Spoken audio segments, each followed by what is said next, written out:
Hello buddies, welcome to my channel अनुजॉबी blog में आप सबका स्वागत है। हाँ जी, तो आज हम बात करने वाले हैं complete and full procedure of VFS global. आज मैं आपको बताने वाली हूँ कि वीएफएस में क्या होता है और हम वहाँ जाके क्या क्या करते हैं। So let's start. साथ ही साथ मैं आपको अपना एक्सपीरियंस भी शेयर करूँगी। जो रिसेंटली मैं वीएफएस न्यू दिल्ली गई थी, जो कि शिवाजी स्टेडियम के पास है। तो मैं आपको वन बाय वन स्टेप्स बताने वाली हूँ कि वहाँ क्या क्या हुआ था। और इस ग्लोबल का जो नियरेस्ट मेट्रो है वो है राजीव चौक। आपको राजीव चौक से आना है एंड देन आपको एंटर करना है। वहाँ आपको करनी है चेक इन। तो फर्स्ट थिंग, चेकिंग करके आपको नीचे आना है। वहाँ आपको एस्केलेटर दिखेगा, वहाँ से आपको नीचे आना है एंड आपको वहाँ पे गार्ड्स मिलेंगे। वो आपसे पूछेंगे आप किस कंट्री के लिए आए हो और आपके डॉक्यूमेंट चेक होगी। तो first thing you have to step ahead and वहाँ जाके आपको अपना पासपोर्ट एंड अपॉइंटमेंट लेटर दिखाना होता है उन्हें। जब आप उनको दिखा दोगे एंड इफ़ दे कंफर्म, आप प्रोसीड करेंगे आगे के लिए। थोड़े आगे बढ़ने के बाद आपको एक और इंसान दिखेगा जो आपसे पूछेगा if you want to take a lounge.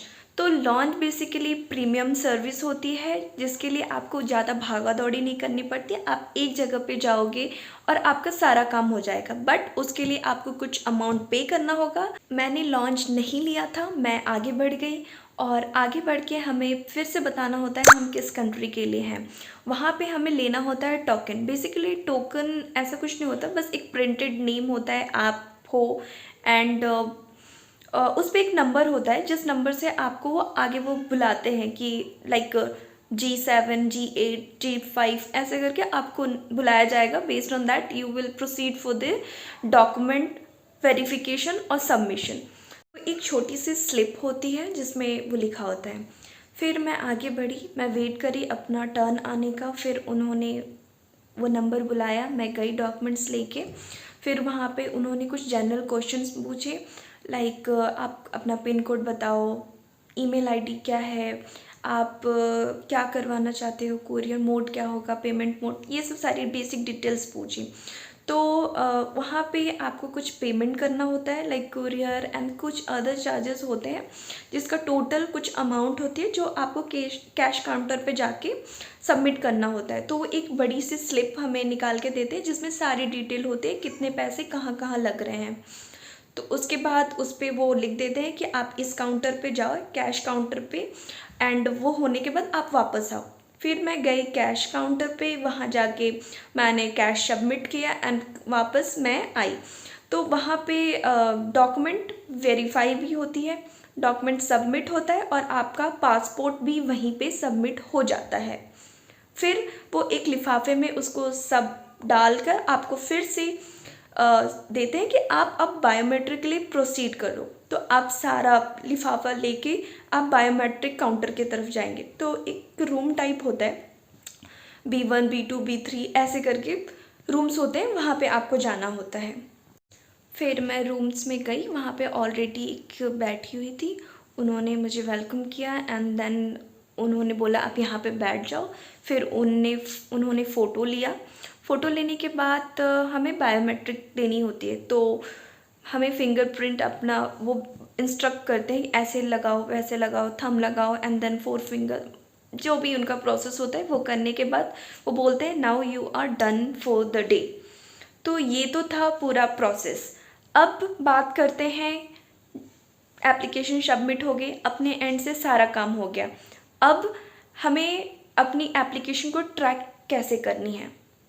तो एप्लीकेशन सबमिट होने के बाद उसके ट्रैक और उसके अपडेट आने के 3 ऑप्शंस होते हैं।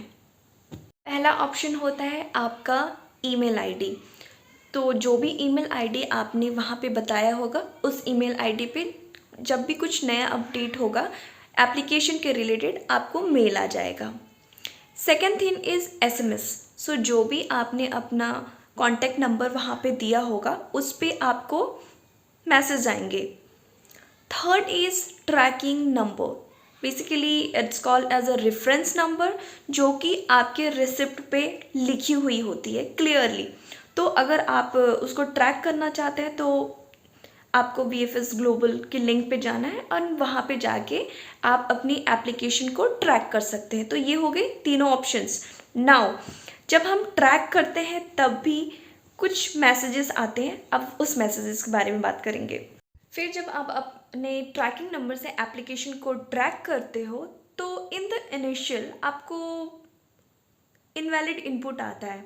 तो इसके दो मतलब होते हैं। पहला, वाकई आपने जो भी डिटेल्स फिल की हैं वो गलत है, and the second thing is कि अभी आपका एप्लीकेशन रिव्यू नहीं हुआ है, प्रोसेस नहीं हुआ है, and that's the reason it's showing invalid input.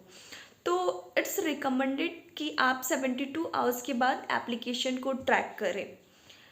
And then second information आपको कुछ ऐसे आती है like your visa application with this reference number has been forwarded to the embassy of the kingdom of XYZ on this date.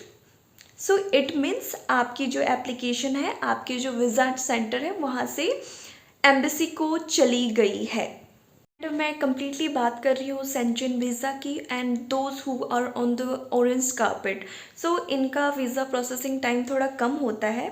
तो I think embassy के जाने के बाद it takes within 4 to 5 days और a week to come back to the visa centre. तो इतने time लगेंगे और वीज़ा सेंटर पे आ जाएगा। फिर आपको एक और अपडेट आएगा वाया ईमेल, SMS और ट्रैकिंग नंबर। जब आपका वीज़ा आपके वीज़ा सेंटर पे आ जाए तो आप उसको इन पर्सन भी कलेक्ट कर सकते हैं, बट ये चीज़ आपको उस टाइम ही कंफर्म करना होता है जब आप एप्लीकेशन को सबमिट करते हो, जो भी डॉक्यूमेंट सबमिट करते हो या फिर बायोमेट्रिक के लिए जिस दिन आए हुए होते हो। तो मैंने अपना कुरियर ऑप्शन किया था, तो मे बी अभी मेरा एप्लीकेशन आया नहीं है, बट वो कुरियर के थ्रू आएगा। तो बस वही होता है प्रोसेस। फिर जैसे ही आपको आपके वीज़ा सेंटर से आपका कुरियर मूव करेगा तो आपको अपडेट आते रहेंगे कि हाँ अब यहाँ पहुँच गया, या फिर it's out of delivery and it's going to deliver on this date. So ये था कंप्लीट प्रोसेस आपका VFS ग्लोबल का, New Delhi which is near Shivaji stadium and near Rajiv Chowk metro station. I hope this blog is informative. मैंने बहुत सारे information दे दी हैं, तो जो भी फर्स्ट टाइम जा रहा है उनको नर्वसनेस अब नहीं होनी चाहिए, बिल्कुल भी नहीं होनी चाहिए। मेरा एक्सपीरियंस बहुत अच्छा था, मेरा काम बहुत स्मूथली सही तरीके से हो गया। एंड एक और ब्लॉग है जो स्टार्टिंग में मैंने कहा उसके बारे में, तो आप जाएं देखें उसे भी, उसमें वीडियोस वगैरह भी है, आप स्टेडियम देखोगे, थोड़ा बहुत कुछ ब्लॉग टाइप ही है। तो फिर अब इस ब्लॉग को करते हैं यहाँ पे and thank you for watching, do subscribe and see you in another blog.